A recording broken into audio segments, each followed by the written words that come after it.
Welcome to Pour the Wine. It's Rom-Com Time, where we'll sip some wine and review all things rom-com on the Hallmark Channel. I'm Amy. And I'm Gary. And I'm drinking a Chardonnay tonight. Yes, we are. We poured the Chardonnay. We have a few things to talk about, don't we, before we dive into this review? Yeah, just a couple things. Yeah, just a couple things. We'll talk about an email that we received and a couple of upcoming Hallmark projects, but we will keep it brief so we can get into that review. Yep. So the email we received from Stephen, I wanted to mention the first part of the email that he sent because he talks about Mistletoe Murders, which we love. He says, I love Mistletoe Murders. Second season a bit better than season one. Her, meaning Sarah Drew / Emily Lane, her narration is a great way to see her thinking. They have great chemistry. Always liked Sarah Drew. So have we. Yeah, for sure. I agree. I found Hallmark before COVID, maybe 2018, and it was their mystery channel that hooked me. This show is better than other mystery series they produced. And that's really interesting because I know a lot of people, watch the mysteries, they have the Hallmark Mystery Channel, and we haven't really watched too many. We watched the most recent Hannah Swenson, A Pie to Die For mystery. Which was good. I mean, yeah. Oh, we really enjoyed that one. Yeah. And we watched a couple of the Sign, Seal, Deliver movies. Right. We're making our way through that canon. So we've seen it. And those are considered mysteries. Yeah. So we've only seen a few, but it's interesting to hear, a lot of people really love Mistletoe Murders, but it's great to know that we're, in good company as far as mystery goes and we're on track on what we like. Yeah. And we're still trying to come up with a name. You have the Hardys. Yes. Right? You have the Heinies.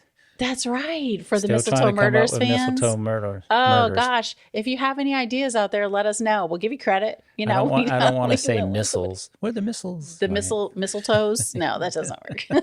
You don't want to say toes. That doesn't work. I don't know. You don't want to do the murderers. To come up with a nickname.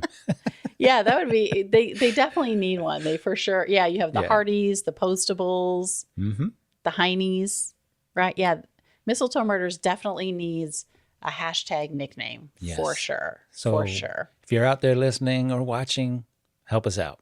Yeah. And thanks, Stephen, for letting us know that about Mistletoe Murders. We totally agree with you. Although, we really enjoyed season 1 also, but season 2 really picked it up. Yeah, they did. And I'm looking forward to season 3. I hope so. If they get one, we're hoping, fingers crossed. Yeah, because they introduced Crimea, and now we know who the leader is. I know. No, they have lots more story to tell. Story to tell. We should start listening to the podcast.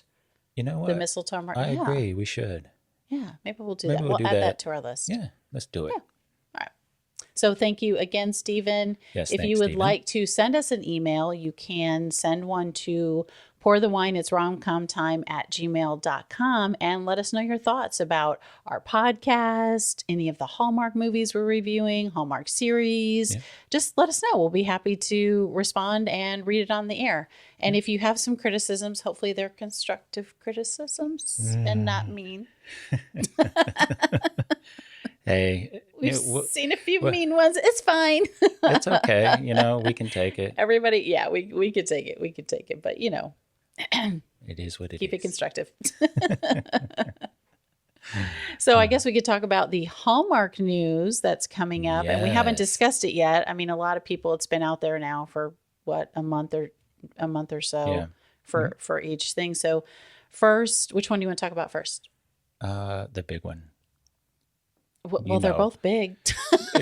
Okay, the one down in Florida. How about that? Oh, okay, the one down in Florida. So as you probably have heard, they are, I don't know if they're done filming or not, but they were filming at Walt Disney World Resort, and it's going to be starring Lacey Chabert and Travis Van Winkle. It will be part of the Countdown to Christmas 2026 lineup. I know. Holiday Ever After, a Disney World Wish Come True. Man, now that's a title. Now that's a title. And it makes you wonder because they do this, Holiday Touchdown, A Bill's Love Story. So they changed the second part. So I'm wondering, Holiday Ever After is going to be a title, and then they're going to just change that second half of that year to year. What do you think? Well, I think you may be right, and we'll just have to stay tuned, right? Well, my wish came true at Disney World. We're Yes, it big Disney fans here. Big. I was fortunate enough to go many times when I was growing up. Our kids have been several times, and they love Disney. And almost as much as we do. Maybe not as much, but almost as much as we do. And that's where I proposed.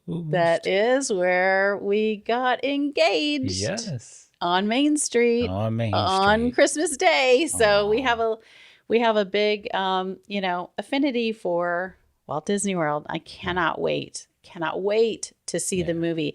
The plot that they have listed so far says, and this I'm sure might be subject to change, Lindsay and Philip, who had a terrible first date, keep running into each other at Walt Disney World during Christmas, and their rivalry turns to romance with a little magic. Now, what are the odds of running into each other? Not just one time, but several times, right? And especially if you've had like something that didn't work, and it's a little awkward or whatever. Yeah. Even though it's packed, it's like, it's a small world after all. Yeah. See what I did there. See what I did there. I guess you're in the right place at the right time. That's right.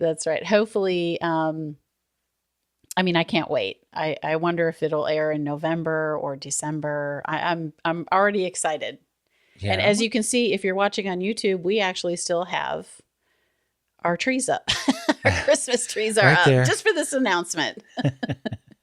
All the rest of our decorations are down. We're getting there. We're kind of, It was funny because you going down without a fight. You did ask me, are you going to turn the tree on? I'm like, well, we're going to talk about it. Yeah, I did.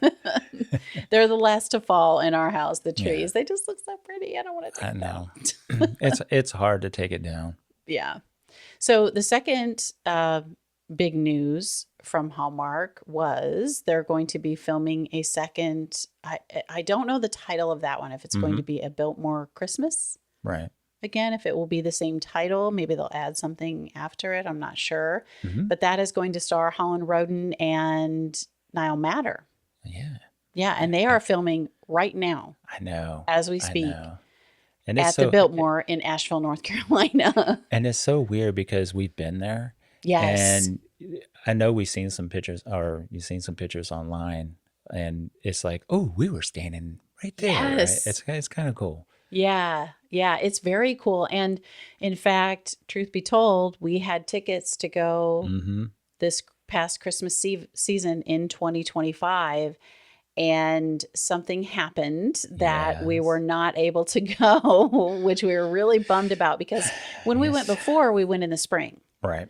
So, and it's beautiful. I want to go each season. I want to go in the fall. I want to go. And it was that garden on the hillside. Oh, how beautiful. And the greenhouse. Yes. If you have never been to the Biltmore Estate, go. And I know they were hit, the Biltmore, luckily, what ended up being relatively okay. Some of the grounds got damaged during Hurricane Helene. Was it Helene? Helene, I think it was Helene. But the hurricane that just went through a couple years ago, but Asheville was, the whole area really was devastated, and they're rebuilding. And I know they want people to come. They're trying to, gen back up the tourism and everything. And we had gone several years ago, maybe in 2018 or 2019 or so. But go, if you get a chance to go, it is worth it. It's beautiful. And our tickets for the Christmas candlelight tour are still good. We just have to use them by the end of next year. So we are going next year. Yeah. And guess what? We are going to get, or this year. I guess it's this year. No, it's 2026. Yes. Yes. And guess what else? After you finish your tour, if you do it in the afternoon, they have a nice little vineyard that you can go and have a winery. Have some wine. They have a little village and a winery. That's right. And we were all about that when we were there. That's for sure. We definitely visit that. But that's really, it's going to be interesting to see what they do. I know it's going to be a different story. I believe it's the same writer that wrote the first one. Okay. So, and we loved that. So we're apt to really probably love this one as well. It's just the first one was so popular.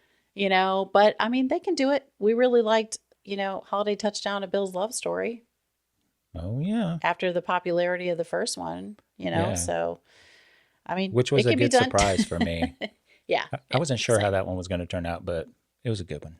Same. And Helen Roden was great in that. Yes. And we can't wait to see her and now Matter in the newest Biltmore Christmas. Yeah. So that's some exciting news out of Hallmark that we're really excited about. Should we dive into it now? Let's do it. All right. Today we're going to be reviewing the second Winter Escape movie of 2026, A Melbourne Match. Mm-hmm. It originally aired on the Hallmark Channel on Saturday, January 10th, 2026, and you can find it streaming right now on Hallmark Plus. Yes, you can. And, you know, for those of you who like to listen to podcasts, you can find Pour the Wine, It's Rom-Com Time on Apple or Spotify or pretty much any other podcast platform. Yeah, because I think we're pushing it out to most of them. Most of them, yeah. Yeah, but if you like to watch and listen, you can find us over on YouTube at Pour the Wine, It's Rom-Com Time. And don't forget to click that subscribe button so that you don't miss any of our episodes. Don't miss a thing. Because you don't want to. Did you already talk about reviewing stars? 5 stars? Yes, you can. Yes. And please leave us a review. You know. 5-star, that would be great. Yeah. We like to have fun on this podcast, right? We do. We're sipping and drinking.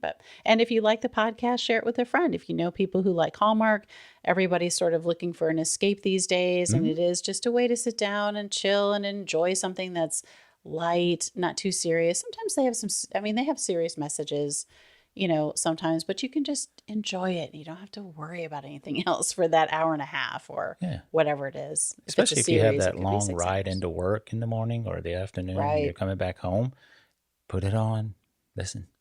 Yeah, there you go. There you go. So, you want to tell us who's in this one? This one, Mallory Jansen plays Georgie. Ooh. Mallory she is an Australian-born actress, but I believe she lives in Los Angeles. She has been in a handful of Hallmark films, including The Royal We, All I Need for Christmas, Paging Mr. Darcy, Her Pen Pal, and The 12th Date of Christmas with Tyler Hynes, which we just watched for the first time. I want to say this year, but I keep forgetting we're in 2026. Last year in 2025. And what's crazy is we're already through, almost halfway through January. Yep. I mean, we sure are. Ryan Corr plays Zach. This is Ryan's first Hallmark appearance. He is an Australian actor with over 50 acting credits, including there's a more recent movie called Kangaroo. And I have to just say this part. I watched a little interview with him talking about Kangaroo, and it just looks so cute. He's a weatherman who gets stranded and ends up rehabilitating young joeys, as they say. Young kangaroos. And it just looks so cute. You and I are going to have to watch that. That's a little plug for Ryan's movie Kangaroo. Anywho, he was also in House of Dragons and The Secrets She Keeps, several episodes of each of those. Oh, wow. House of Dragons, huh? Yeah. And Jessica Clarke plays Emma. She is Georgie's sister. Guyton, hopefully I'm pronouncing that correctly. If I'm not, I'm sorry. Guyton Grantley plays Scott, which is Zach's mate / friend. I'm going to try not to use the Australian accent too much, but you can't help it, right? I know. Alinta Chidsey plays Maeve, Scott's wife, and she is actually a singer-songwriter, which she sings during the movie. Yes, she originated the role of, I think it's Satine in Moulin Rouge for Australia's national tour. Ooh. Of Moulin Rouge. Yeah. That's pretty cool. Remy Ashton plays Eric, Georgie's co-worker / assistant. I don't know if he's her. Okay. Christopher Kirby plays Morris, Georgie's boss. And Dani Minogue plays herself. She is the sister of Kylie Minogue. She plays the talk show host in A Melbourne Match. Oh, okay. That's pretty good. Yeah. Well, A Melbourne Match was directed by Colin Buds. Colin is an Australian director and has been directing for more than 40 years. And I didn't see any Hallmark work for him, but I did see that he has directed a few rom-coms. Yeah, for other... Yeah, including A Vintage Christmas, Romance at the Vineyard, and Christmas Keepsake. And guess what? What? Christmas Keepsake starred Daniel Lissing. Oh. Yeah, right? And Daniel Lissing, which we just found out, is an Australian actor. Had no idea. I know. Had no clue. Blew my mind because we just started watching When Calls the Heart. Yeah. He doesn't have an Australian accent in that. No. Plays a Canadian, or is it Canada? Yeah. Plays Canadian. a Mountie. Yeah. A Mountie.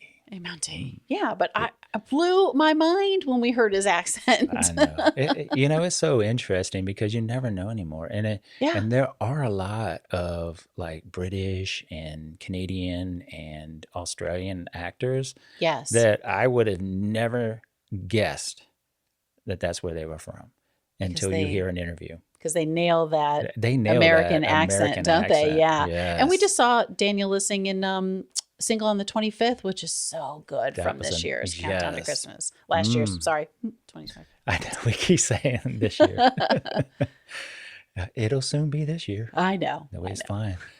Well, guess what? Mallory Jansen, she was the writer of this. That's so awesome. A Melbourne match. Yeah. This is her first credit as a writer. Congratulations. You did a really good job.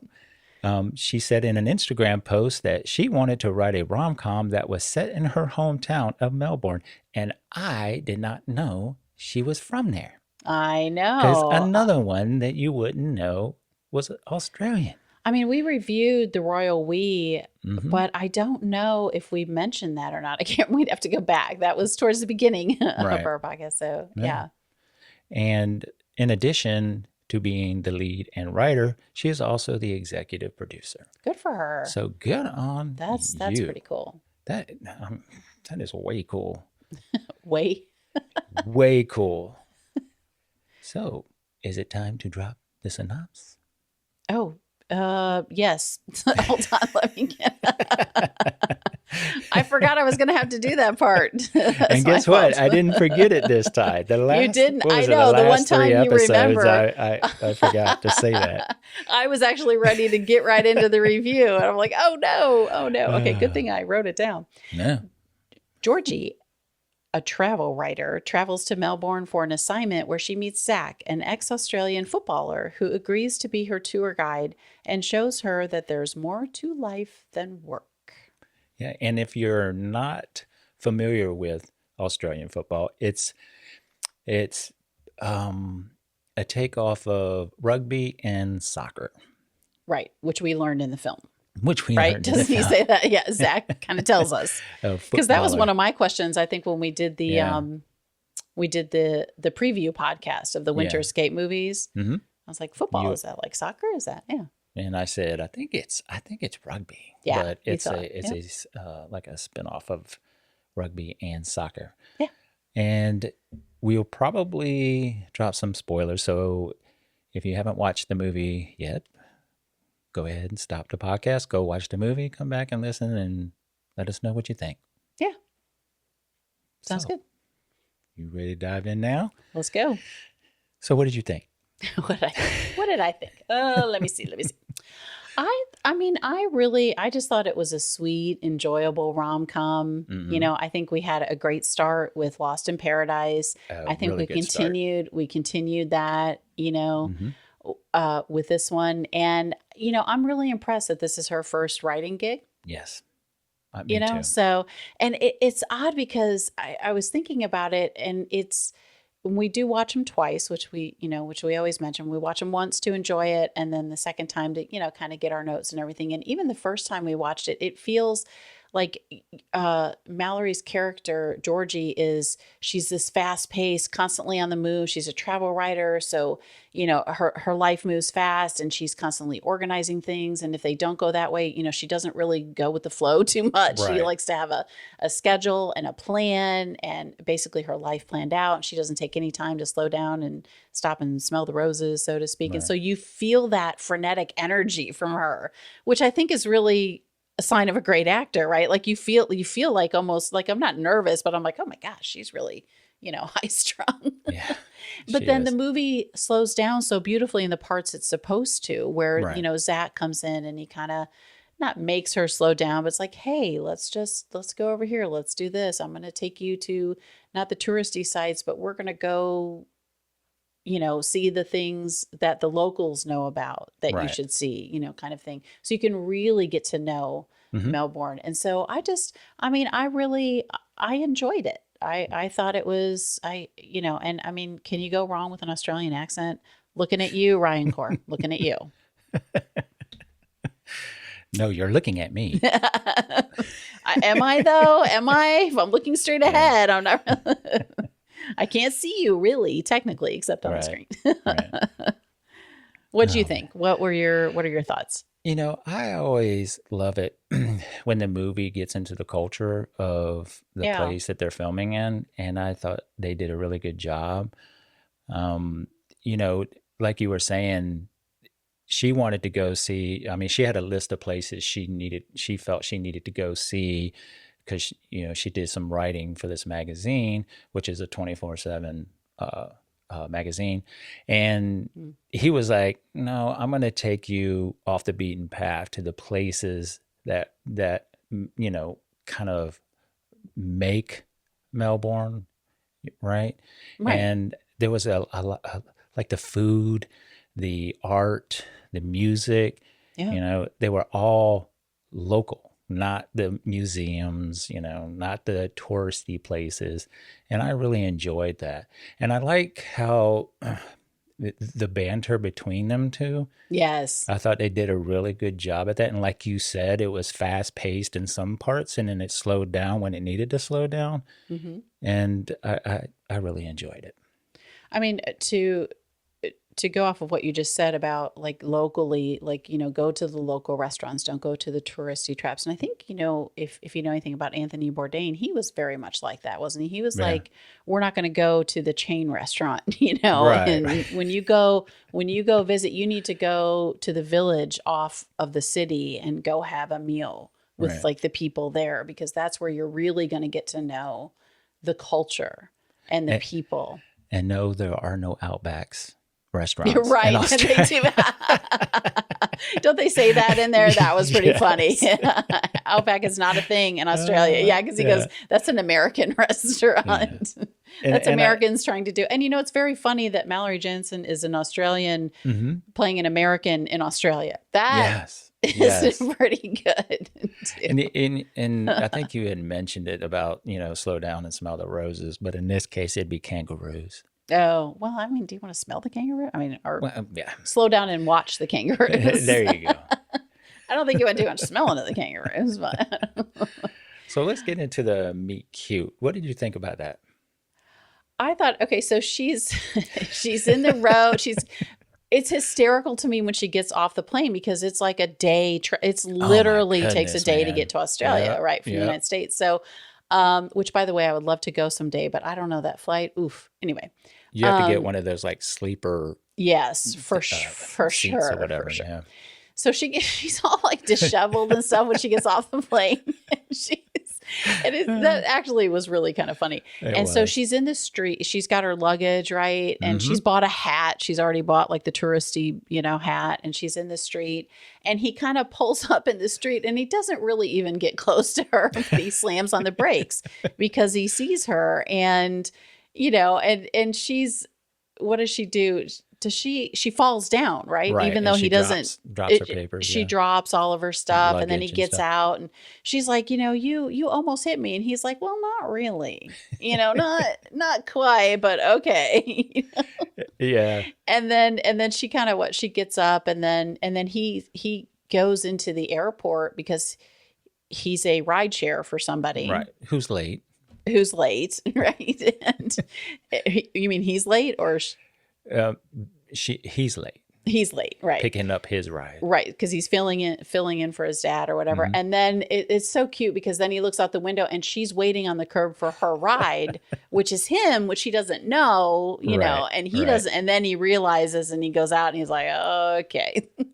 I thought it actually was one of the better meet cutes that we've seen. I mean, I enjoy them, but I really thought that one worked.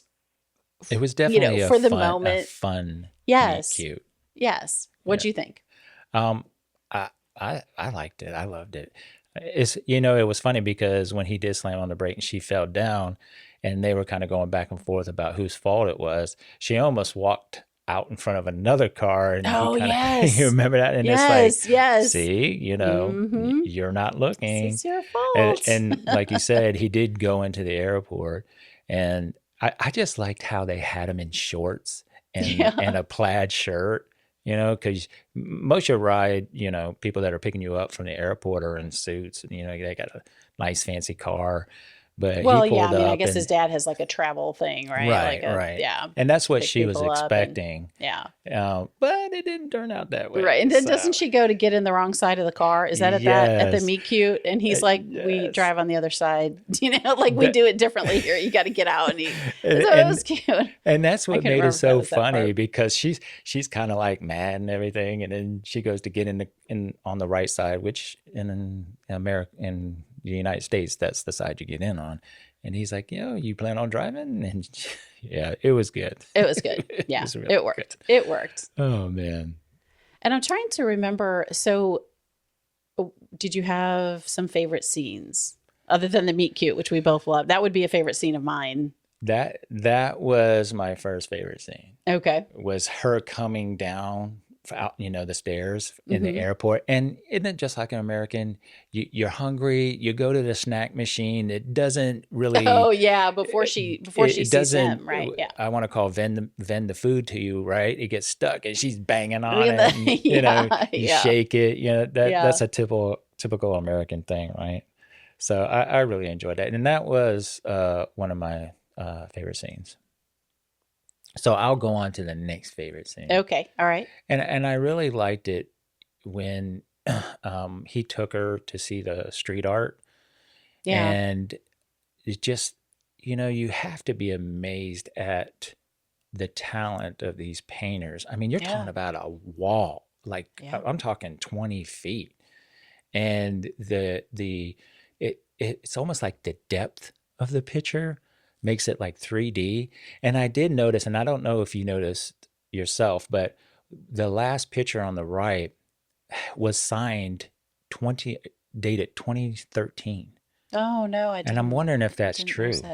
I wonder if that wall really exists. Yeah, if it does. I mean, I forgot I should have looked that up. Yeah, to see if that wall of art. I bet you it probably does. Yeah. I would have to believe so that it does. Yeah. And of course, she's all excited and everything, and she has to sit down because prior to that, she had drank a lot of coffee. Yeah. And so she was kind of spinning out. So yeah. But what about you? What was one of yours? The coffee shop. Yes. She goes and she orders. That's before the That's before the scene you were talking about, right? Yeah. So she goes, and that's another one where she orders, she's like, I'll take coffee. And they're like, like the barista asked her 10 different questions. And she's like, I don't know, whatever. And he goes, well, I'll give you one of each. So she's sitting down, and Zach has gone to park the car, right? Mm-hmm. Like he drops her off to order, and then he comes in and she has tried several, and she's like, and I tried all these. It's the best coffee I've ever, because she has had, that was so funny to me.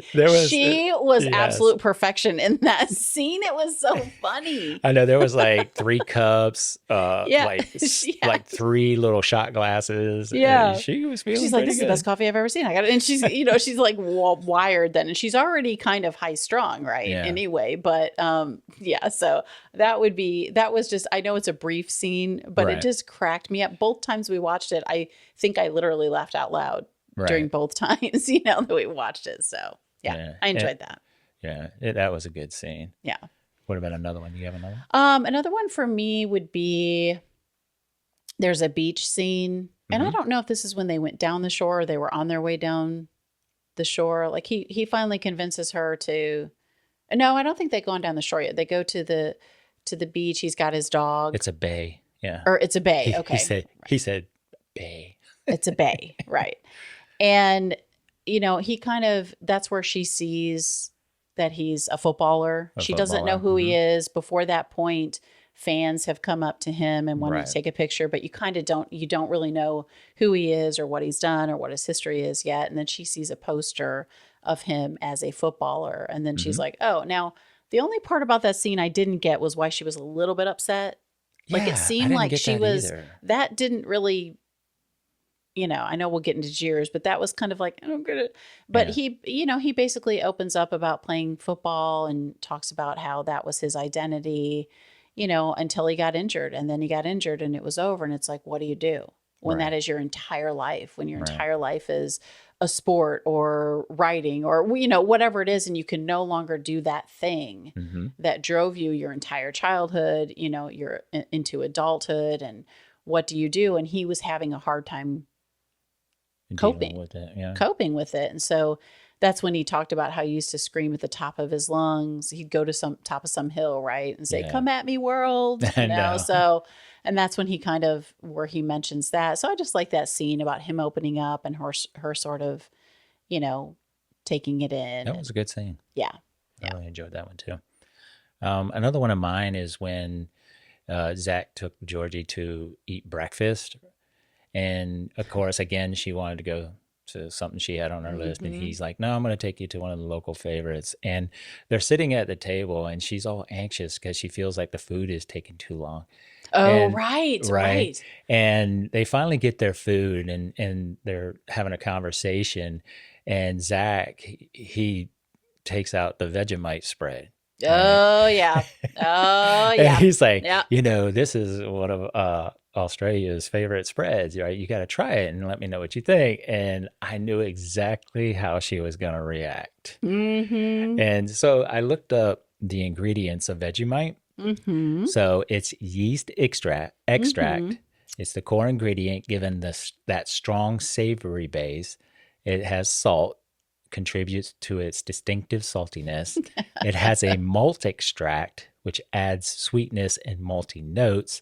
And then vegetable extracts. They blend of vegetables like celery, onions, and carrot delicious. For flavor. But I knew exactly how she was going to react because, one of my jobs, my boss was from Australia, and she'd gone on vacation. And when she came back, she brought back a jar of Vegemite. Oh, and she's like, know y'all, this. She's like, y'all got to taste this. And I was like, no, because that song, what was it? Men at Work. Men at Work. Yeah. Vegemite and sandwich. She opened it up and just smelling it was like, no. Well, he says it's an acquired taste. Yes. It's an acquired Australian taste, right? Yeah. I mean, I didn't know you had tried it because I didn't try it. I smelled. You smelled it, but then it turned you away. Yeah. I had. We used to host foreign exchange students when I was in high school, and we had a girl from Australia, and she brought Vegemite. As something for us all to try. It was not delicious, in my opinion. So you knew exactly how she was going to react. To this day, and I'm 50-something years old, all of my friends still talk about how they tried Vegemite. Yes. And how, it was an interesting taste. Some thought it was, different and interesting, and some were like, ooh, Yeah. So, but it is a core memory for several of my high school friends trying Vegemite here in the States. But I mean, it's a thing there, right? Hey, so yeah. But that was a good scene. Yeah, and she says, "Is it chocolate?" Well, it looks chocolate, right? It does. It looks a little bit like chocolate, but no, it's not. No, far from it. Far from it. Yeah. All right. Did you have another one? Another scene. So they go down the shore. He finally convinces her to take, let's go down, right, to see his friends. And you can kind of see the turn in her that she's slowing down a bit, and they go down the shore and they visit his friends, and then they're going to have a concert or something at their house, but it's a nice venue. It almost looks like a wedding type venue, only it's not a wedding, but it's for the concert. And they decide to stay the night, which again, I was a little bit like, you're just meeting these people and they could be a group of serial killers, but I'm going with it. It's Hallmark, right? It's a bed and breakfast. Yeah. Well, no, it wasn't a bed and breakfast. No, I'm saying they were friends it's like of a bed his. and They were breakfast. mates of his, right? Yes, they were. So during that time, though, she doesn't have any clothes, of course, because they have decided to stay, which immediately freaks her out, by the way, because she is on a schedule. She's got to get back, and she's trying to go with the flow. She's really trying to get out of her, comfort zone and just be like, just not look at her phone. Right. And she's like, okay, we'll stay. But then you see her face and she's like, what did I just do? She freaks out. But anywho, So she ends up wearing the couple, the woman, they become fast friends. They talk about deep things. And then she wears one of the friend's dresses. It's like this, it's simple, but it's beautiful, right? Like a blue dress. Sundress, it looked like. Right. A sundress. Yeah. And she comes out and and he's so complimentary, Zach, as he sees her. And he's like, you're radiant, you're beautiful, etc. And she's like, let me get my notebook and, so I can write it down so I'll remember. And he says, I'll remember. And I'm like, I know. Stop. Yeah, and he did it as she was walking by him. He kind of turned and tilted his head, and he was like, I'll remember. I mean, that is the Dawson's Creek. Yes. Pacey, yes. I remember everything. One of my all-time favorite scenes in a TV show. Oh my gosh. So I love that. Yeah. That was a lot of build up for that, but yeah. Yeah, that was good. Yeah, because her friend was 7 months pregnant or 9 months? Or his friend. His friend's wife. His mate. Yeah, I guess so. How bad could they be if she's pregnant? I mean, right.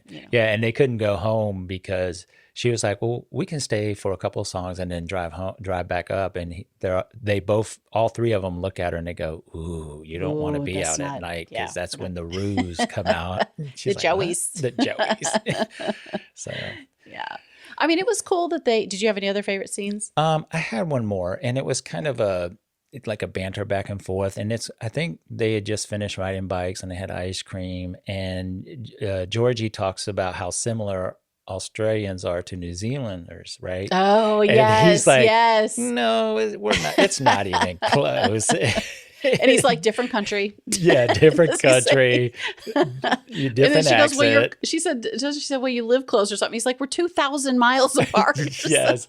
And then she starts to use the Australian accent. Only it's kind of like I would do an Australian accent, not really good. And it was just a cute little scene. Is that when he says you're like he says something about Crocodile Dundee, and I forget what he says. It was something like, It was a really good scene. Yeah. And I, throughout the whole thing, you have the sprinkles of, they go to a koala sanctuary, right? I thought that was really cool.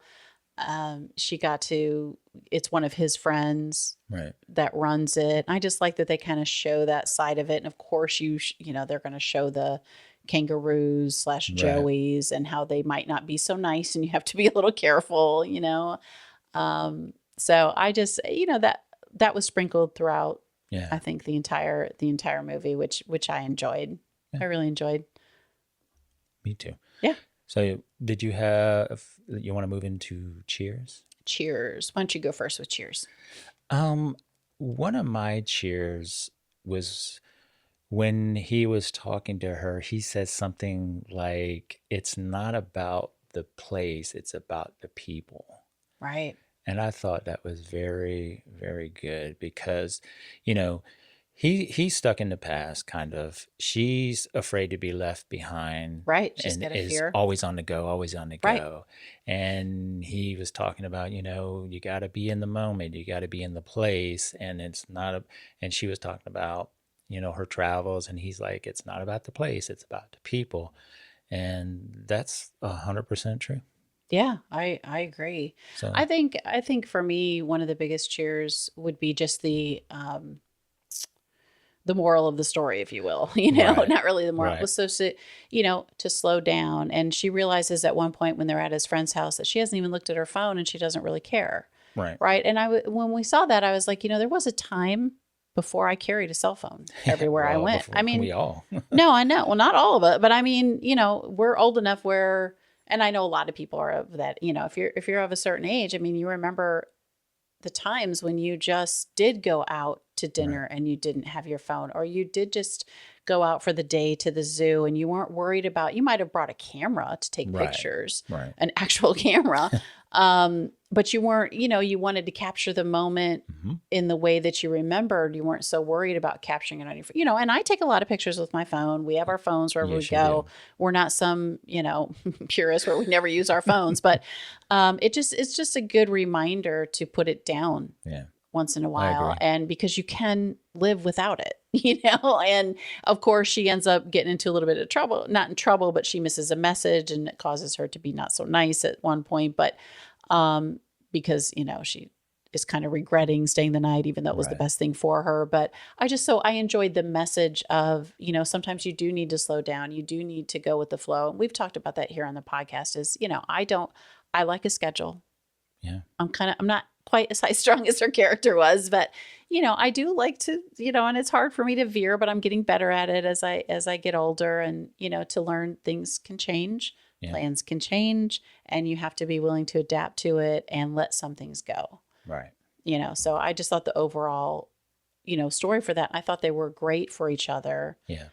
You know, they balanced each other really well, and they had really great chemistry, the two of them. I know.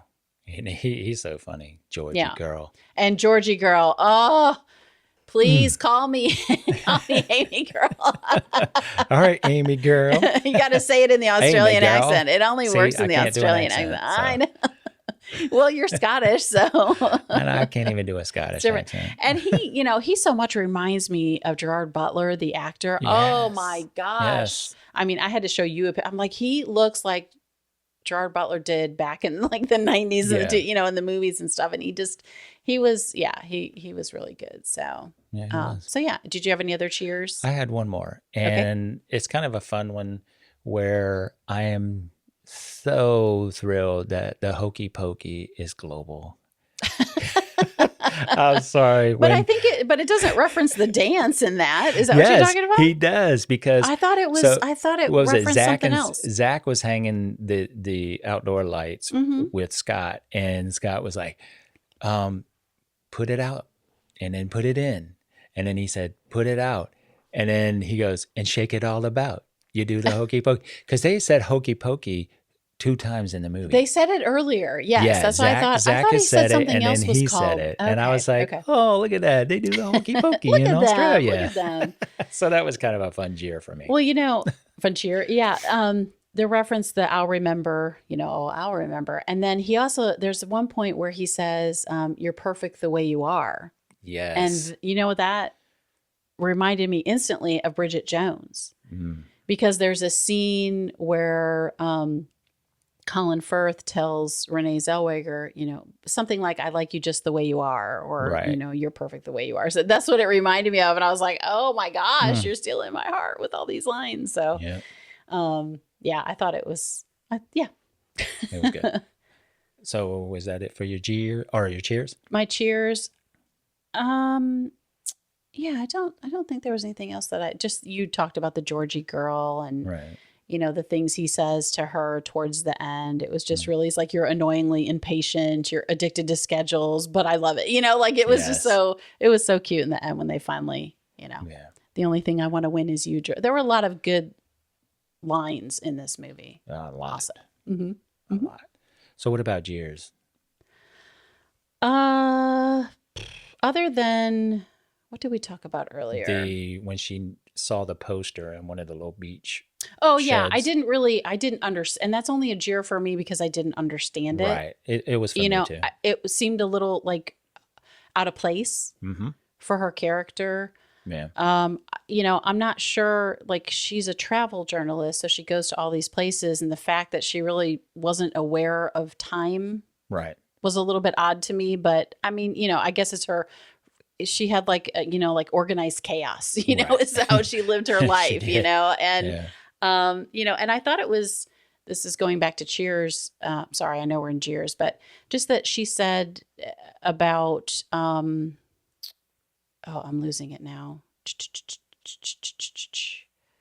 Oh, about her fear, about she lived her life in fear and it took her so long to figure out what career she wanted to do. Right. She's always on the move because she's trying to catch up to where her friends are. Like her friends, you know, like if you know your path right away, you're elevated in your career by a certain age. Where she said she kind of bounced from thing to thing to thing until she found the travel journalism. Right. And then she just is on the go all the time because she is trying to catch up her career. Right. And he's basically like, he says something like his coach used to tell him, you're a team player, but you run your own race. Like, it's not a competition. Right. And I think we see this theme a lot in Hallmark movies, in that you're on your own timeline. Yeah. You know, you don't always go to college, get married, have babies, have a career. It doesn't go like that for everybody. And definitely not in that order. And people put that pressure on themselves too. Yeah. And for sure, not in that order a lot. So, Right. but yeah, that jeer, that'd probably be the only jeer, only 2 jeers. Yeah. What about you? Did you? That was my jeer. And I felt like they could have written it to where she came out and was like, "You're a footballer?" And kind of made that it particular more of scene. Yeah. because it's not like he lied or told her Right. what he did, He did. but that's the reaction that she kind of gave at first. Yeah. So yeah, I just thought it was odd. I didn't feel like that was. It just didn't fit. It didn't seem like it fit, in the movie. Yeah. But all right. So out of 5 corks, how many corks I'm would gonna you give this one give it? 4 1/4. Ooh. Yeah. Ooh, I'm gonna give it a 4 1/4. 4 1/4. Huh? What about you? I'm gonna give it a solid 4. Huh. I Sweet. enjoyed it. I mean, Yeah. I really It was enjoyed fun. it. And the It more was we've fun. talked about it now, because I was thinking like 3 3 3/4 maybe. And I'm like, no, I mean, I think the second time we watched it, I was like, I get it, Yeah. I mean, I got it the was first cute. time, but it just writing things down. I'm like, that was a great line, or that was, because sometimes you just miss things in the, and it should hit you the first time around. I get it, and it did. I really enjoyed it the first time also. Yeah. But watching it too. again, I mean, it's something, if it was on, I would probably sit and rewatch it, Well, we do all year round, and I'm Yeah. pretty sure it's going to be on. It's going to come back on the throughout Hallmark the channel. Well, we can year, watch it on so- Hallmark Plus too. Yeah. Yeah. All right. So is that a wrap? That's a wrap. Well, we'd like to thank you for listening and also watching us on YouTube. There you go. Follow us wherever you get your podcasts and on social media so you don't miss a thing. Until next time, cheers. Cheers.